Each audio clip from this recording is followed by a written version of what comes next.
Welcome, my 26 subscribers, everyone on Wrestling Reddit, and that person who fucking unsubscribed because I might have flooded his or her, feed because I started too many streams. Welcome to my review of AEW Dynamite for the June 15th edition, the Road Rager one. So yeah, let's begin. So the first match is the hair versus hair match between Chris Jericho and Ortiz. And this one, you know what? If it didn't have this stipulation, this would have been like an average match that was better than the match Jericho had with Santana. But, the hair versus hair thing just made it mean more because someone is actually losing something concrete and something about them will change week to week from now on, and that's their hair. So basically how this match felt to me is like a good WWE match with a lot of interferences and outside distractions and people actually getting in the ring and doing their finishers on people. It's incredibly sports entertainment, just like Jericho's faction is, and they did the most sports entertainment. But yeah, basically this was a good TV match that, all the near falls felt so tense. Because if that hand reaches 3, if the referee's hand reaches 3, that means someone would become bald. So yeah, let's get to the spots of the match. So number 3 spot of the match is this suplex outside by Chris Jericho. Yeah, this is painful for Ortiz, even in real life, because he's actually, landing on the floor. So yeah, this is number 3 spot. Number 2 spot is this, great counter to Hurricane Rana by Ortiz from the top turnbuckle. He turns this into a power bomb, and then he does his, diving head drop that he just falls like a dead body on Chris Jericho. This was visually impressive here. It looked really good. And then the top 1 spot of the match is the spot that made me get on the edge of my seat. It made me pop hard because it's the one where Eddie Kingston came into the ring while the referee was distracted because JAS already tried to cheat, so just to even it up for even exchange, Eddie Kingston comes in the ring and then he hits Jericho with a back fist and then Ortiz pins him, but we get the near fall too. And yeah, I thought Chris Jericho was done. For me, this match could have gone either way because even if Ortiz did lose, but even if he loses, he would still look nice in bald head. And if Jericho loses, he would actually look funnier in a bald head, and he's a heel. I don't know if he'll wear a wig or if he'll stay bald, but it would be like comedy right there if Jericho was bald. So yeah, so I really didn't know who will win. And then I thought Jericho was done here. And yeah, Kingston's back fist isn't getting a good reaction from people on social media. And I kind of understand why, because it's a back fist. And I like how Kingston finishes people off with multiple of these. It's like a King's Road style. So yeah, he's a fan of King's Road, and he wrestles King's Road. So yeah, but Kingston needs a better finisher. He needs a burning hammer or something just to be his ultimate move, because the back fist is just pretty weak. But yeah, this is my number 1 spot.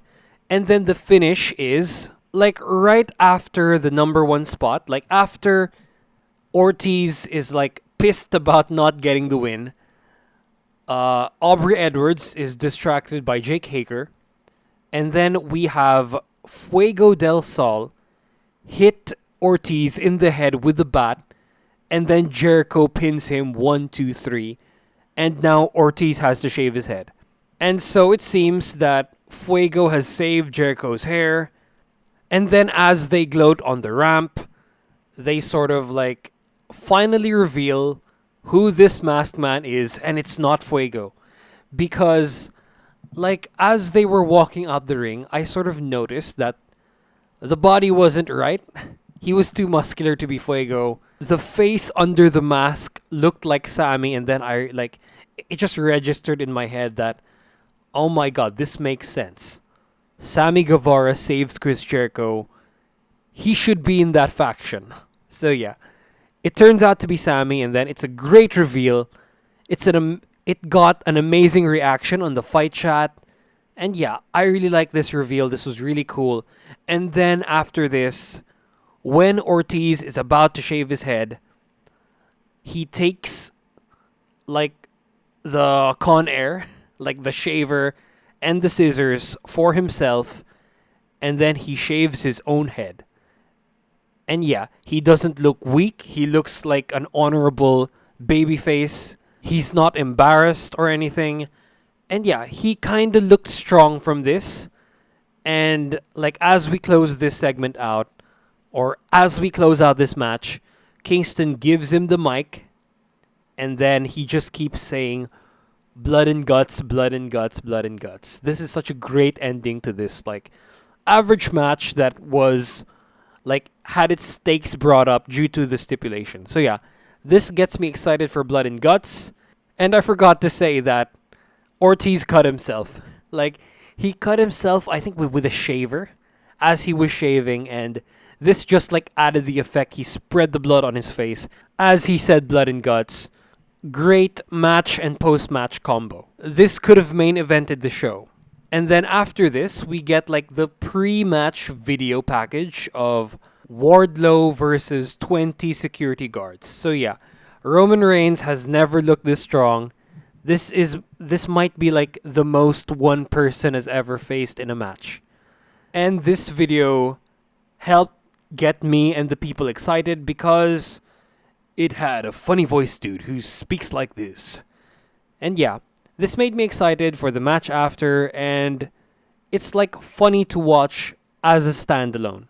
Because it's like one of those old movie trailers where like I think the same funny voice dude like explains absurd situations, and this is one of those situations. Just imagine one dude has to face 20 in a wrestling match. So yeah, this did its job and more.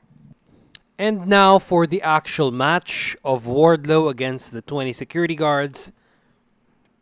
Okay, so first of all, this is weird because we don't get any of the security guards from the previous shows. These are all new guys, I think.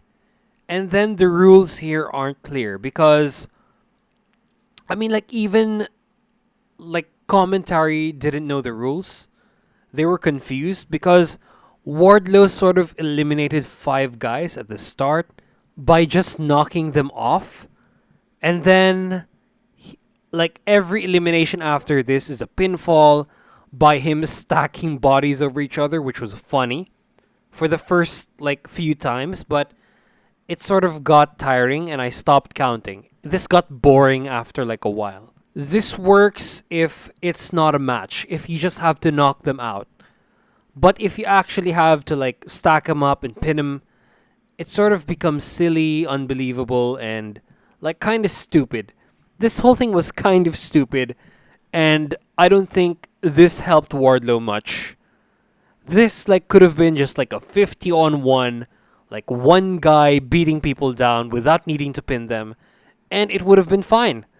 But yeah, we got the match, and it was like fun for the first few minutes, but the crowd died down, I died down. It doesn't even have like a spot in the match because it was just so boring.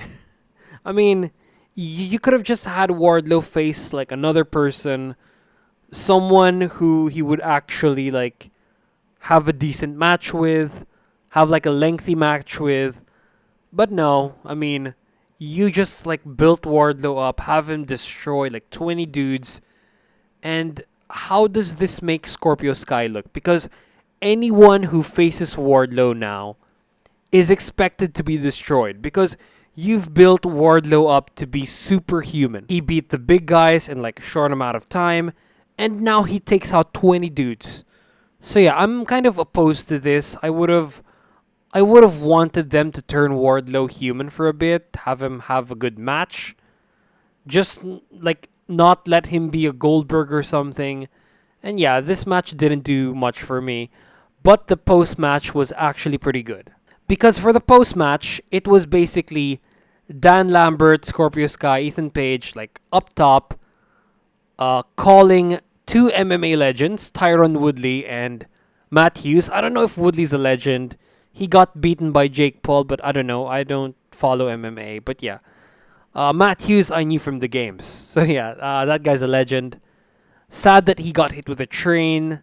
That explains him limping. And yeah, this was a bit like dumb for Dan Lambert to call out Matt Hughes to beat up Wardlow because what the hell can he do? And then Tyron Woodley is like smaller than Wardlow. What the hell can he do? I mean, he can do a bit of damage, but like weight classes are there for a reason. So yeah, Dan Lambert calls them out. They enter the ring. Matt Hughes hobbles up into the ring. I don't know what he's gonna do, and then thankfully, Wardlow doesn't kill them. Wardlow asks for their help, and then they push Mark Sterling to Wardlow, and then he powerbombs Sterling. This was like pretty funny. This was the saving grace of this entire thing. I like that Matt Hughes and Tyron Woodley, MMA legends, like legit tough dudes, one of them formerly, are putting over like this pro wrestler, like a future star Wardlow. So yeah, not the best match, but that post match was pretty funny. So yeah. And then after this is Will Ospreay versus Dax Hardwood. And this was so much better than the six-man tag team on Rampage. I mean, this is a 1v1 with Will Ospreay in it. You have like a couple of weeks more to like utilize Will Ospreay. And I strongly suggest AEW fully utilize this dude because they only have a few weeks left until Forbidden Door, and then the door is gonna close again until maybe next year. So I have a problem with how they're using Will Ospreay, but I'm gonna say that later because this match is really good, and I'm gonna talk about the match first. So any watcher of wrestling, casual or non-casual or like a fucking smart, can notice by just watching Will Ospreay move that he's really good in the ring. He can sell, albeit in an exaggerated fashion, but it looks like comedic because he's a heel. He does two notable sells here that are like look silly, but it suits his heel character. Also, he has in-ring charisma. He interacts with the crowd. But I'm gonna bring up my like the thing I don't like now. It's that Will Ospreay isn't talking. He needs to do a lot more talking. He needs to like yell out random British things while he's wrestling because he used to do this and it was really funny and it connected with me. It like presented Will Ospreay's character even more to me back when he was in like WCPW and then he screamed out in his matches. He was allowed to be a lot more expressive. He was allowed to be like a full heel and again, character development. But here he's a mute and then don't even know if I should hate him or like him because like he doesn't talk. He needs to talk more. But that does not like take away from this match. It's like really good as it is. We also have a missed opportunity here.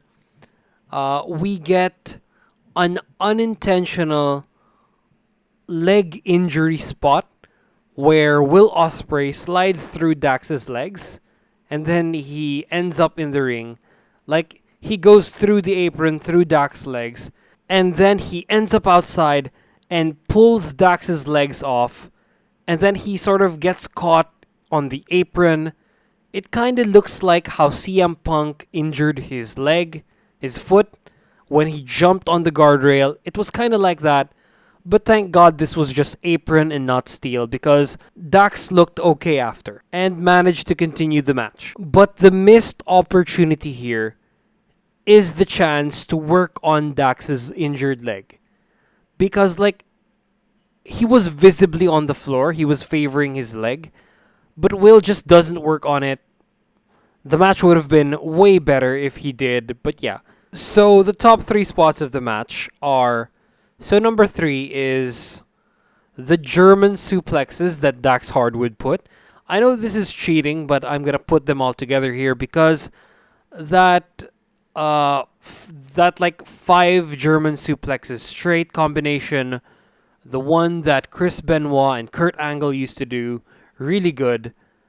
That's like my number three to number four, if there was like a consolation. But the true number three is the German suplex that Dax Hardwood does, and then Will Ospreay does this like head spike sell that's really looks good.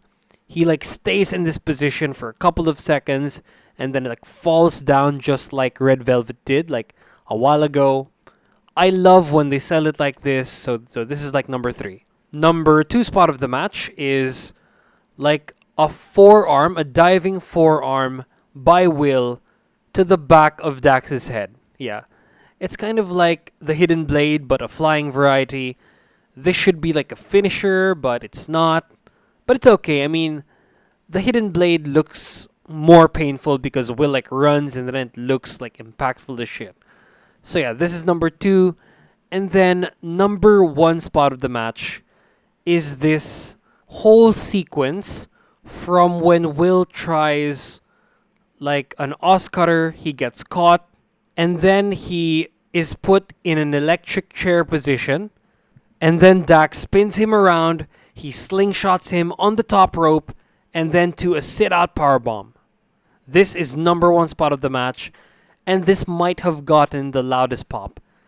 So for the ending, Will Ospreay does his own sit-out powerbomb. It opens up Dax for the Oscutter, and then the Hidden Blade, which looked really impactful.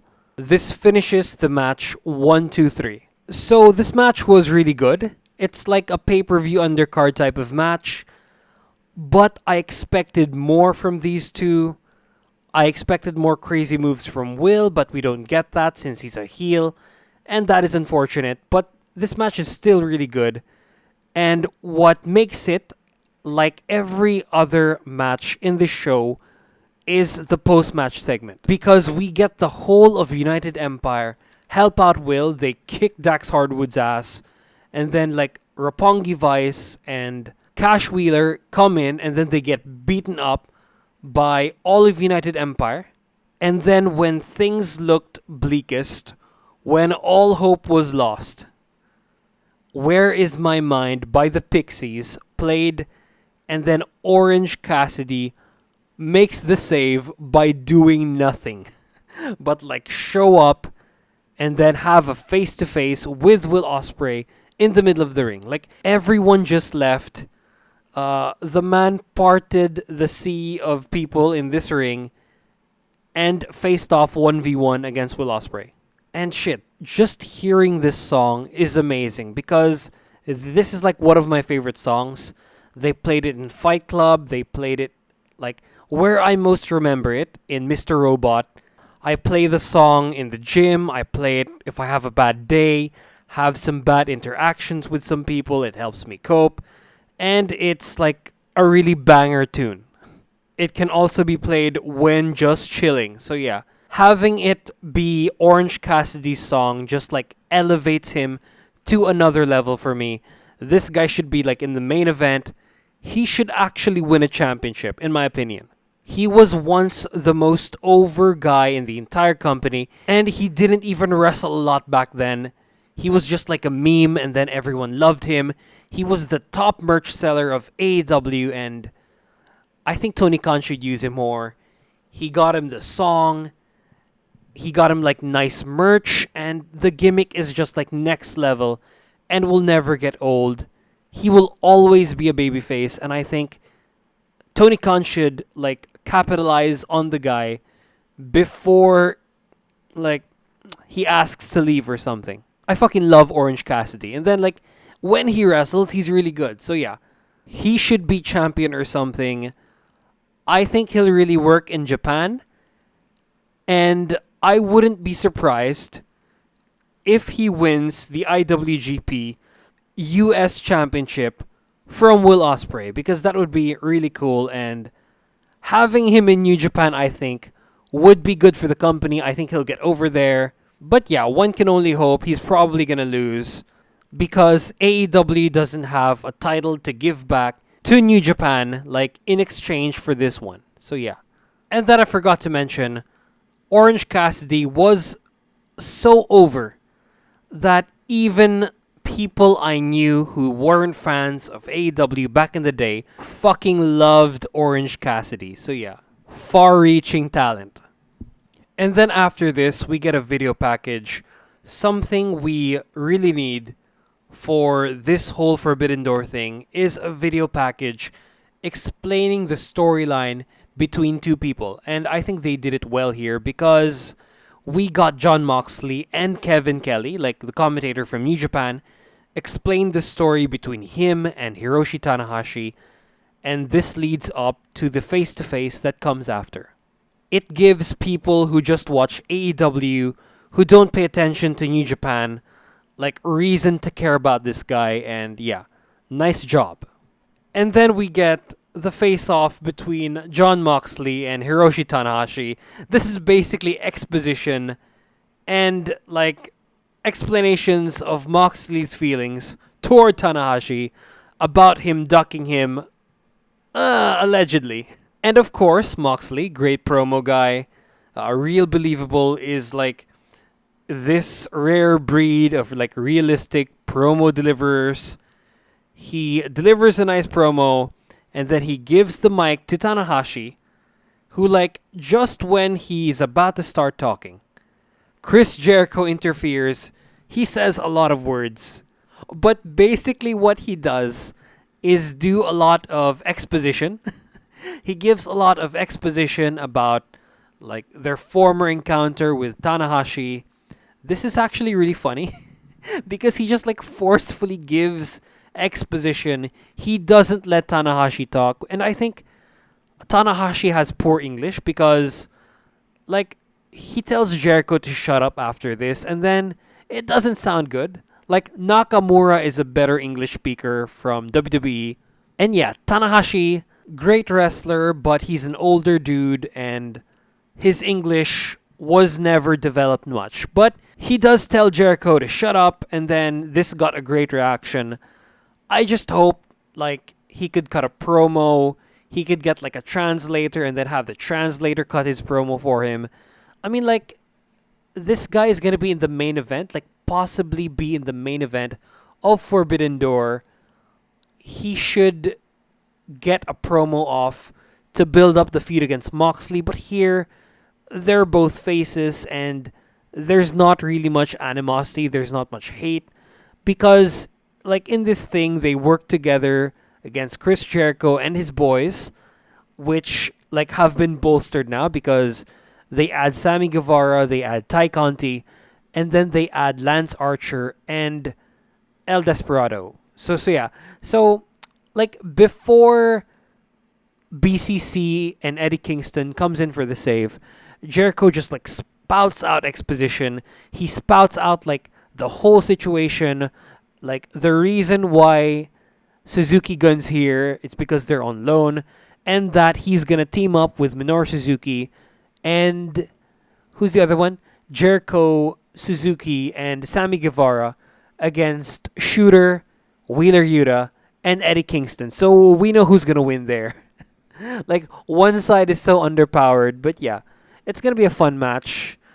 And this whole encounter was, I mean, like in the middle. I'm in the middle. Tanahashi should have been given a chance to talk more. He should have expressed desire to take the AEW championship. That would have been cool. But no, we don't get any character build from Tanahashi, or like not much. He does beat up El Desperado. He does like a sling blade, but that's it. Everything that could have happened here could have been just like an announcement or a backstage segment. But yeah, like people just had to do too much exposition, and you didn't build up the right match in this whole like face to face. This wasn't a face to face. It kind of made it seem like you were building to a tag team match where Mox and Tanahashi would team up. So yeah, I'm kind of disappointed with this one. So after this is a video package building up to the Rampage match between Darby Allin and Bobby Fish. And I think Bobby Fish is a better promo than Kyle O'Reilly. And Darby Allin is of course like the star of this like whole thing. But Bobby Fish, underrated at promos, his voice suits his face and his mustache so much that I think if he like tones this up more, if he like goes over the top, he would actually be funny. Like incredibly funny. But that's for another time, in another universe, in another gimmick. But yeah, this did its job. This continues the feud between Darby Allin and Red Dragon. And eventually, I think the payoff is going to be Kyle O'Reilly and Bobby Fish against Darby Allin and Sting in a tag team match. Maybe at Blood and Guts. We'll probably get Sting's return next week on Dynamite. And, I mean, it's going to be fun. Sting's not who he used to be, but you know what? He's in a lot better shape than Jeff Hardy is. So yeah, this gets me like a bit pumped up for the Rampage match. And then after this is a backstage promo by Toni Storm, and where has this been all of her time in AEW? Because Toni Storm cut a banger promo. This was a great promo. She isn't holding back. She doesn't sound lost.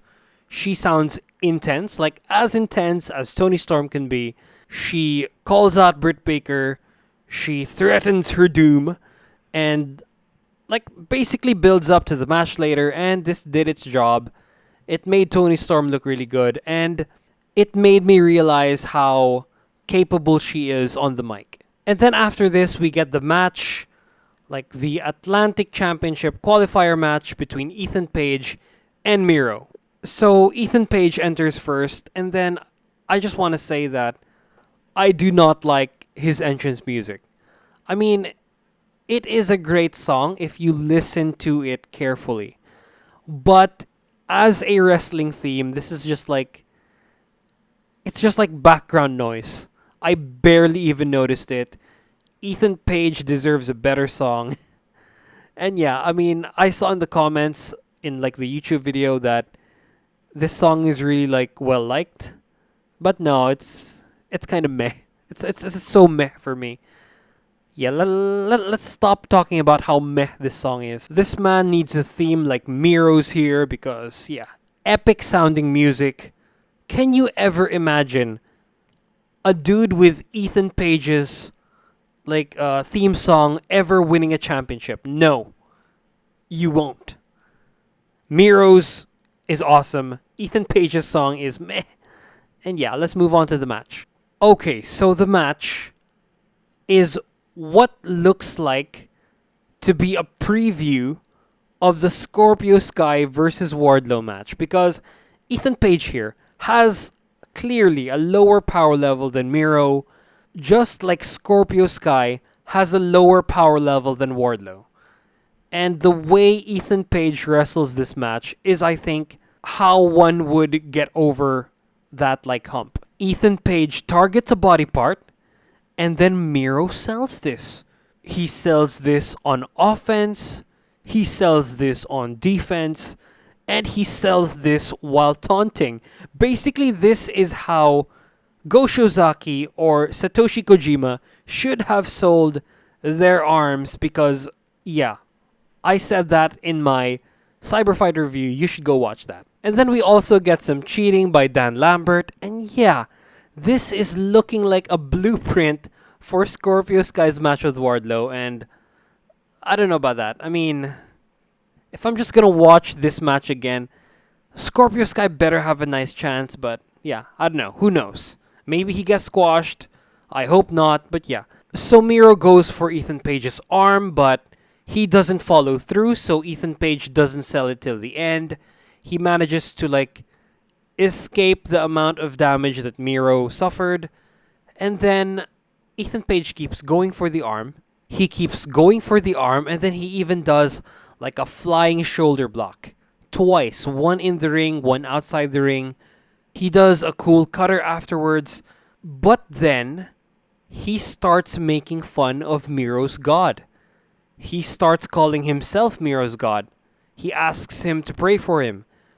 And then, you know what? When a person like stops or forgets to sell his body part, I mean like the only excuse there is if he's triggered, if he's caught in a berserker's rage, which Miro was here. Because if you talk about his god, he becomes triggered and then he blacks out and then he goes for you. And that's what happened here. He just destroys Page after this. He hits him with a Machka kick. I still call it a Machka kick, but yeah, he hits him with this. He punches Dan Lambert off of the apron as a receipt. And then he puts on the game over on Ethan Page for the win. This definitely was placed where it should be.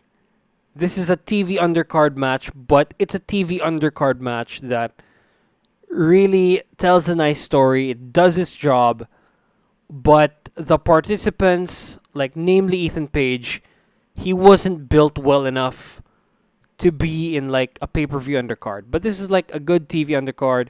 It could be a main event of a Rampage. Like that is the best I can give this. This is like as good as the Scorp versus Dante Martin match. And yeah, the only thing missing here was like the bigger moves, the more tense moments. This match was like clearly well fit for TV. And yeah, for the spot of the match, it's the one where Ethan Page like forces Miro to pray for him, and then Miro goes like crazy and then kicks his ass. So that's the spot of the match, and I've said everything that's needed to be said. Let's move on to the next one. So after this is like a short video promo by Dante Martin with Matt Sydal with him. He's the like support character to Dante Martin's like main character. And then Dante actually cuts a pretty good promo where finally he acknowledges people sort of calling him a high potential guy, but like a dude of the future, and then he takes this as an insult, which he should, because now people are just putting him off because he's a future talent with potential. This guy is totally gonna lose, but he has potential. It's sort of becoming an insult now. It's been too long with Dante Martin being said to like have high potential. It's time to deliver, but his match on Rampage is going to be against Jon Moxley. So I'm not expecting much. Matt Sydal just got bodied by Bryan Danielson like a while ago on Rampage. And now it's like Dante's turn. What are they doing with Top Flight and Blackpool Combat Club? This doesn't even compute. This is a random match being thrown around. It's going to be good, but you need more storyline matches, and this ain't it, Chief. So the next match is effectively a number one contenders match for the Women's Championship. And this is like between Toni Storm and Britt Baker. Britt Baker's higher on the rankings, so you gotta have Toni Storm beat her before she can get to Thunder Rosa. But I don't know, man. This match like had a dead crowd and was just slightly better than their last one. It's just because Toni Storm won. Like the whole match itself like was very uneventful. I don't think I even have a spot of the match for this one. It's kind of hard. Maybe the hip attack, but Toni does that all the time. I mean, it's nothing special. It's a hard hip attack, like, and that's it. And yeah, this match was very, very like boring. Let's not beat around the bush. It was boring, and after what I watched from Cyberfight, I now expect more from the women. So yeah, this match was like not very good, but the right person won.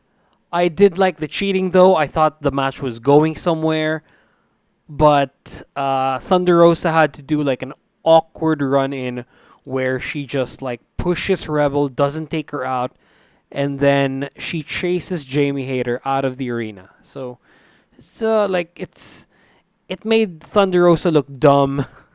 It made her look weak, kind of. And the match itself, like, wasn't really good. I don't think these two mesh. And yeah, I mean, the right person won, but that's it. So yeah. Like, the actual structure of the match was, like, did not go the next gear. It just stayed where it was the whole time. So yeah. This is the worst match of the night so far. It even falls below the Wardlow one. And yeah, that's sad. Next thing. So after this is a backstage segment. It starts off as an interview with Stokely Hathaway. This is just like to announce Jade Cargill's match. It's an open challenge for anyone. And then we find out who the open challenge opponent is, and it's Willow Nightingale. I sort of don't know her name from NXT, but she used to work with Stokely and such. I didn't watch NXT. I stopped watching at this point, and yeah. She's really good at promos, and I love how she just, like, buried the baddies. I don't want to be a baddie. I want a shot at the TBS Championship, because honestly, what the hell do baddies get aside from shine from Jade Cargill? Like, that's nothing, because being a baddie, you'll always be an underling, so you'll get, like, a championship when Jade wins the highest championship, because she's not gonna let you get, like, a championship that's higher than hers. So yeah. Willow Nightingale does not want to become a baddie. She's pretty good on the mic, and she challenges Jade Cargill on Rampage. So next is the best non-wrestling match, like non-wrestling segment of this entire show. It's the Hangman Page addresses his Forbidden Door situation, and he sort of buries himself, calls himself a dumbass. He says he didn't take into account that Okada might lose. He was sure that Okada would win, but he didn't win. So Switchblade is the champion, but Adam Page doesn't want the title anymore, kind of, and then challenges Okada still. I don't know if this is miscommunication between him and New Japan. It's pretty weird, like, story-wise, but Hangman Page versus Kazuchika Okada now becomes unpredictable. Then Hangman Page, as usual, intense and a good promo. He challenges Okada, and then Adam Cole interrupts him. And you know what? I don't get this. I don't get this interruption, but it does well when you find out what happens later. Because, so first, this doesn't make sense because Page isn't gonna go for the championship anymore. I mean, it's established. He said he just wants Okada. But Adam Cole still comes out, calls him dumb, and implies, you will never get this, you will never get this. And then Jay White confirms that you would never get this, you would never get this, and beats up Hangman Page, shows off the belt. Adam Cole is like sucking up to him, but Jay swerves on Adam Cole. He doesn't even offer him the shot. So it's Jay White's choice. And I don't think it's going to be Hangman, because Hangman's going to be facing Okada and Jay just won the title. I guess, like, the theory of New Japan and AEW switching belts is now over. So yeah, Jay White is a good promo, but the problem with his promos are that he cuts it for a Japanese crowd. He, like, makes it easy to understand by, like, repeating a bunch of stuff and talking slowly. But this is what you gotta do when you cut promos in Japan, because their English isn't very good. Like, even I've been to Japan before. English isn't very good. It's hard for them to understand. And what Jay here is doing works there, but it's kind of awkward here. And so after this, Jay White walks away with the belt with a stunned Adam Cole, like a downed Adam Page, and we still don't know who he's gonna face. But yeah, stopping Hangman from, like, finishing what he's saying was kind of dumb, because, like, you're not anymore connected with him, by the way. So yeah, that's my only criticism here. Let's move on to the main event. So for the main event, it's a ladder match between Jurassic Express, the champions, and the Young Bucks, who were former champions like one reign before. This was originally supposed to be a three-way, but the Jeff Hardy incident happened and now the Hardys are out. So yeah. But you know what? I think this match is actually better for it. What we get from these two teams is already like a pay-per-view penultimate match. This was already like better than that three-way on Double or Nothing. So from the start of this match, you could feel it. The way these guys move, they are out to steal the show. Like there's this part, like very early on in the match, where Luchasaurus is like bringing this ladder into the ring. But before he makes it into the ring, one of the Bucks like drop kicks the ladder to his face. And so Luchasaurus sells this by getting like pushed back really hard into the guardrail where like a fan is like leaning on it and then the fan is knocked on his ass. So this is one of those matches where a lot of things happen, like in rapid succession. So it's kind of hard to summarize what's going on, but basically they go for a show stealer and then I'm just gonna go with my criticisms and then to the top spots of the match. So my number one criticism is the spots where Luchasaurus just gets on the table after supposedly being knocked loopy by one of the Bucks. Like honestly, the guy just looks like he got on the table to be jumped on. Like it would have been better if like one of the Bucks actually set him up on the table instead of just like kicking him, he gets knocked loopy and then he gets on the table somehow. And I also think that they put Luchasaurus through too many tables. The grand total here is like 6. And this should be enough to like put him out, to like stretcher him the fuck out. Unless he's a dinosaur and he has like healing factors, which is not established in the show. But aside from that, the match was fucking awesome. Balls to the wall. It was actually better than the match against the Lucha Brothers because that one, you had a choice to be slow, like plodding, and they didn't take it. Like for me, that match deserved like a slower pace because we just get like the same match over and over again for the Bucks and the Lucha Bros. And it was getting tiring. But for this one, they haven't really faced each other much. And this is a ladder match, so people are just itching to do crazy shit off of ladders or like on tables. Like this could have been like a TLC match. It would not have made a difference. And this is already a better ladder match than most because there's no clawing at the titles. There's no clawing at the objectives when the person can clearly reach it. Like whenever they're up there, they have it in their hands, but someone's down below. There's no gathering that forms that just claw at the belt.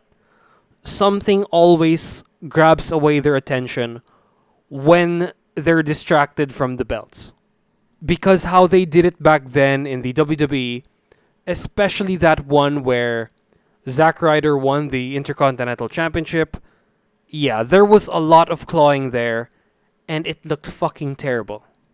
So the top spots of the match, so number 3 is actually kind of tame by comparison, but this match is just filled with like awesome fucking shit that you're gonna have to watch it for yourself because I'm just gonna mention 3 spots to like not completely spoil this match. So number 3 is when Jungle Boy went for like a moonsault, a springboard moonsault, and then he's double super kicked midair.